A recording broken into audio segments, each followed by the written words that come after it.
Today's reading is from Mark chapter 2, verses 18 to Mark chapter 3, verse 6.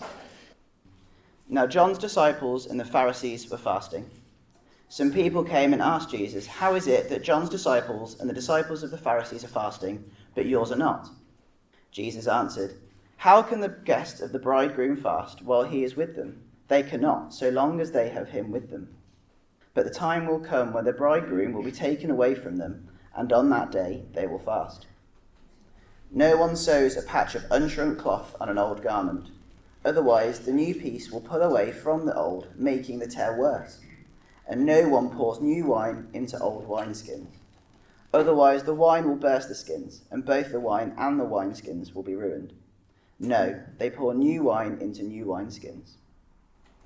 One Sabbath, Jesus was going through the cornfields, and as his disciples walked along, they began to pick some ears of corn. The Pharisees said to him, "Look, why are they doing what is unlawful on the Sabbath?" He answered, "Have you never read what David did when he and his companions were hungry and in need? In the days of Abiathar the high priest, he entered the house of God and ate the consecrated bread, which is lawful only for priests to eat, and he also gave some to his companions. Then he said to them, the Sabbath was made for man, not man for the Sabbath. So the Son of Man is Lord even of the Sabbath." Another time Jesus went into the synagogue, and a man with a shriveled hand was there. Some of them were looking for a reason to accuse Jesus, so they watched him closely to see if he would heal him on the Sabbath. Jesus said to the man with the shriveled hand, "Stand up in front of everyone." Then Jesus asked them, "Which is lawful on the Sabbath, to do good or to do evil, to save life or to kill?" But they remained silent. He looked around them in anger and, deeply distressed at their stubborn hearts, said to the man, "Stretch out your hand." He stretched it out, and his hands were completely restored. Then the Pharisees went out and began to plot with the Herodians how they might kill Jesus. This is the word of the Lord.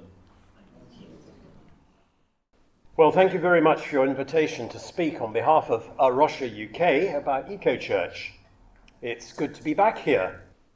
I last spoke here for A Rocha UK on the 8th of March 2020, just before lockdown. Since then, you've achieved a silver award. Congratulations. Are you going for gold? Maybe. Right. Today, your series on Mark continues with Mark chapter 2, verses 18 to 3:6. And I must confess, this is not the easiest to speak about creation care from this passage, but here are some thoughts.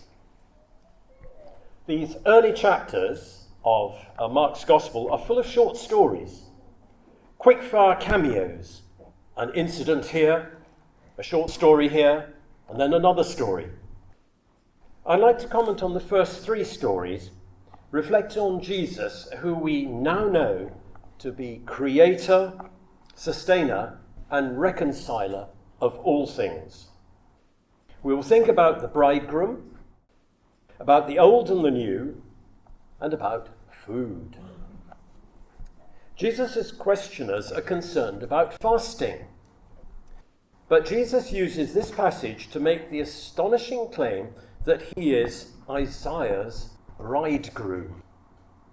The "you" in the passage from Isaiah refers to Zion, and God waits for Zion's righteousness to shine out. Because of Jesus' death and resurrection, God himself can now clothe the people with wedding robes. We, the church, become the bride of Christ. Jesus claims to be the bridegroom, God himself, the groom who rejoices over the bride, reflecting God's rejoicing over redeemed Zion. If God himself is present in Galilee in the form of this man Jesus, why should the wedding guests fast? Father and son theologians Douglas and Jonathan Moo say in their 2019 book, Creation Care, the most shocking claim of Scripture is that it is this same Jesus, the creator and sustainer of all that exists, who takes on flesh, becoming part of his own creation. The new life of the kingdom cannot just be stitched onto our old lives. It's not just a matter of becoming more religious. Just being religious is an uphill and eventually fruitless struggle. Instead, Jesus promises us new life. If anyone is in Christ, new creation, says Paul in 2 Corinthians chapter 5. Leather wine bottles stretched as the new wine in them matured. If you tried to use them again, they'd already lost their stretchiness and would burst. Jesus here shows how the new wine of the kingdom cannot be held in the old structures, in our former unregenerated lives. Jesus tells Nicodemus in John chapter 3, verse 3, "No one can see the kingdom of God unless he is born again."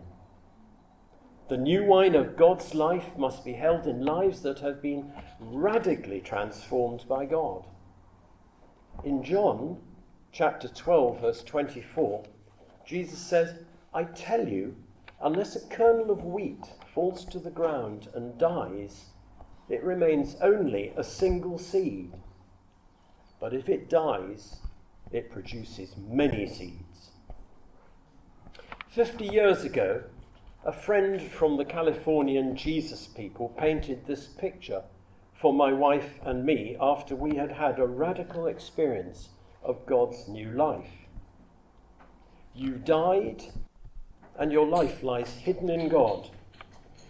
The picture picks up the image of a seed dying and the new plant flowering. This is both a present experience and one which God will bring about in each one of us in Christ and in the whole created order when he returns to renew all things. The next cameo refers to Jesus and his disciples grazing ripe grain, picking off ripe seeds and eating them as they walk through cornfields on a Sabbath. The Pharisees were implying that Jesus was harvesting, which was forbidden on the Sabbath in Exodus 34, verse 21. But gleaning is not unlawful, as we see in Deuteronomy 23:25, referring to picking up ears with your hand, but not with a sickle. However, Jesus does not argue such minutiae with them.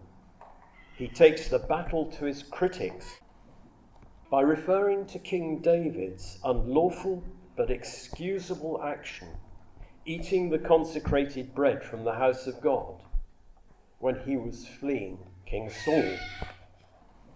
Jesus identifies himself as great David's greater son and as Son of Man, entitled to eat from his own creation. To quote the American environmental theologian Norman Wirsber, food is a gift, not a commodity. When you receive a gift, you're acknowledging how much you appreciate the gift giver, and you recognize that the gift giver did not need to give this to you, but they did it as an expression of their love.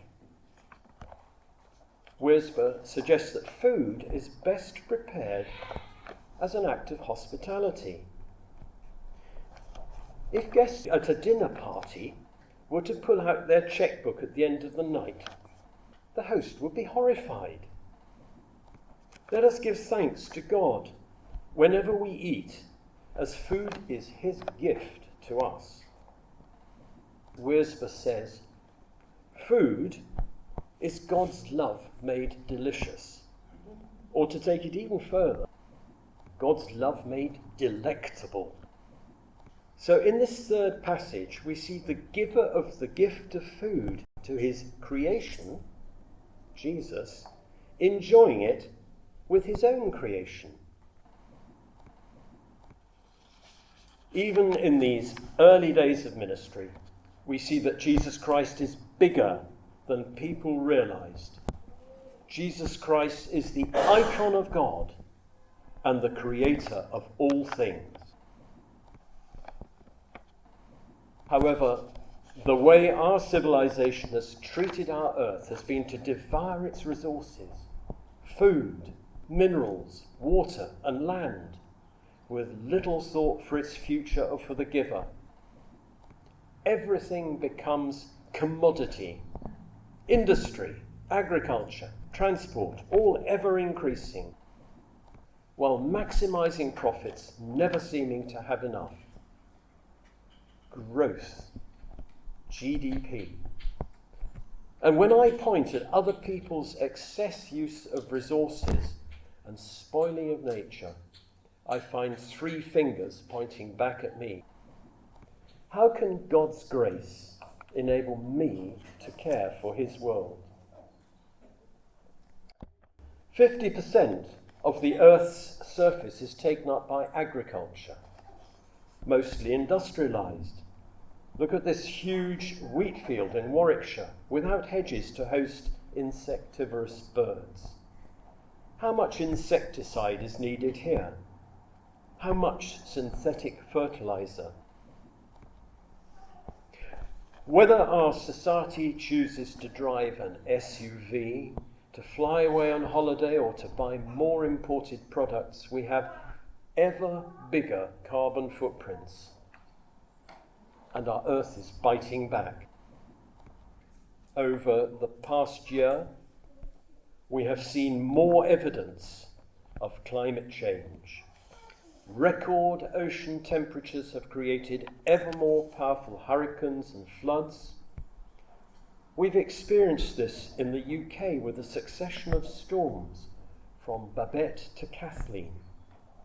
For many nations, such as Brazil, this and also sea level rise are becoming existential threats. Unprecedented global temperatures from June onwards led 2023 to become the warmest year on record, with records starting in 1850, overtaking by a large margin 2016, the previous warmest year. Increased temperature in many parts of the world is becoming a life and death issue. Scientists have known about the link between carbon dioxide concentrations and atmospheric temperatures for over 150 years. Yet we still churn out carbon dioxide in vast amounts from fossil fuel burning, industry, heating, and agriculture. In 2015, the Paris Agreement was to keep global average temperatures below a 1.5 degrees centigrade increase since pre-industrial levels, aiming to cut carbon emissions to net zero by 2050. Last year, daily average temperatures were more than 1.5 degrees centigrade many times, and even exceeded 2.0 for 2 days. Rising ocean temperatures have been bleaching coral reefs, and when such ecosystems disappear, so will the inhabitants.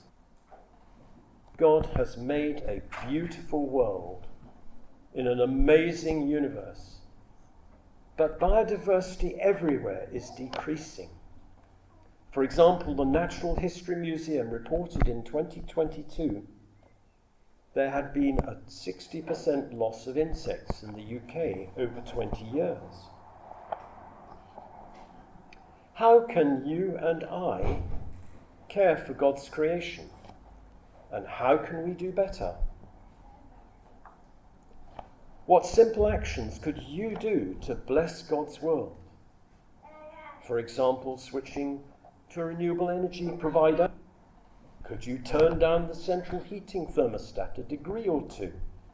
Could you collect any excess boiled water from your kettles in thermos flasks to use later? Could you cut your time in the hot shower, perhaps by soaping up first, if you have a garden or allotment, Could you compost your food and garden waste so you don't need to buy inorganic fertilizers? These all seem very small actions, but perhaps we need to start small and grow big. So, what did you think of the service on Sunday? Well, to be honest, I'm a bit disappointed. Disappointed? Why? Well, Susan Haynes, she told me that a rocker was appearing at the service. A rocker? Yeah, and I was half hoping our Ozzy was going to be here and telling us about how he's left his rock and roll lifestyle behind and become a disciple of Jesus. Oh, and it turned out to be a Rocha. I could see the problem. Still, didn't you find it interesting? Yeah, it were interesting. But I don't know what it's got to do with me. I mean, what can I do about it all? You don't know what it's got to do with you? Polar ice caps melting, water levels rising, global temperatures rising. 1 minute it's flooding along the River Severn, and the next there are wildfires on the Lickies, and you don't know what it's got to do with you. Yeah, well, it's not my fault, is it? Well, maybe a bit. I left the central heating on over this Christmas period, and you should have seen my electric bill next month. Oh, dear. Now, I'll tell you who's really to blame. Who? It's the Chinese. That's who. Yeah, look at the statistics. They're the ones who emit all those greenhouse gases. Not my problem. They need to sort it out first. Look, have you got that new phone you were talking about the other day? Oh, yeah, I've got it here, look. Look at that. 12 cameras it's got. 8 on the back and 4 on the front. Impressive. What are they all for? Oh, dear. But it's good, isn't it, eh? I suppose so, if you say so. But the point is, who makes it?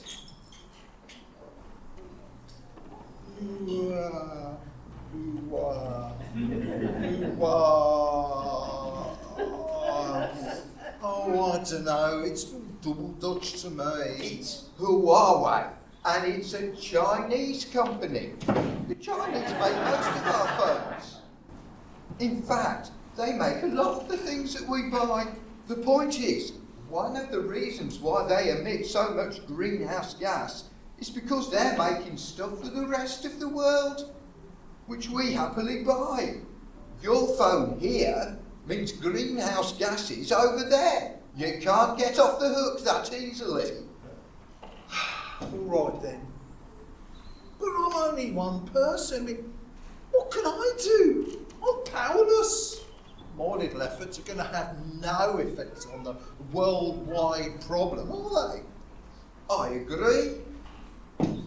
What? You agree? Of course. The thing is, you don't have to be alone. There are lots of really great organisations who are joining people together to campaign and take action. Groups of people working together can really change things. What kind of organisations? Well, like A Rocha, for example, or Tier Fund. And anyway, you're never really acting alone. God himself is interested in any steps of faith we make in obedience to him, and taking action to help the environment can be a step of faith and a step of obedience.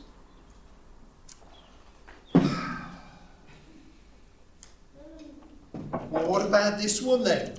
Look, in the Bible, we're told that when Jesus comes back, the earth's going to be burned up. It's going to burn anyway, so it don't really matter what we do in the meantime by our actions, do it? Look, I don't know how God is going to change the earth when the Lord returns, but I do know that what he's made already is pretty special. Do you remember that walk we took up the Wrekin the other summer? The Wrekin, yeah. Bit of a route march that were. Do you remember what you said to me when we reached the summit? Yeah, I think I said, call us an ambulance, I'm having an heart attack. Well, you weren't having an heart attack, and when you got your breath back, you looked out across the valley, the patchwork of fields and the Welsh hills in the distance and said, how can anyone look at that view and tell me that there isn't a God? Yeah, I remember. It were beautiful. Well now, think of that same landscape along the Severn Valley and imagine that instead of a patchwork of beautiful fields, there's flooding, like there is every year these days. Water everywhere. That's people's livelihoods damaged, houses flooded, even lives lost. Are you happy that we allow what God has given us for good and for our flourishing to become damaged and the source of hardship? You know what? What? I really wish it had been someone like Ozzy talking about his mythical conversion from his rock and roll lifestyle last Sunday. Oh, why? It would have been a darn sight less uncomfortable.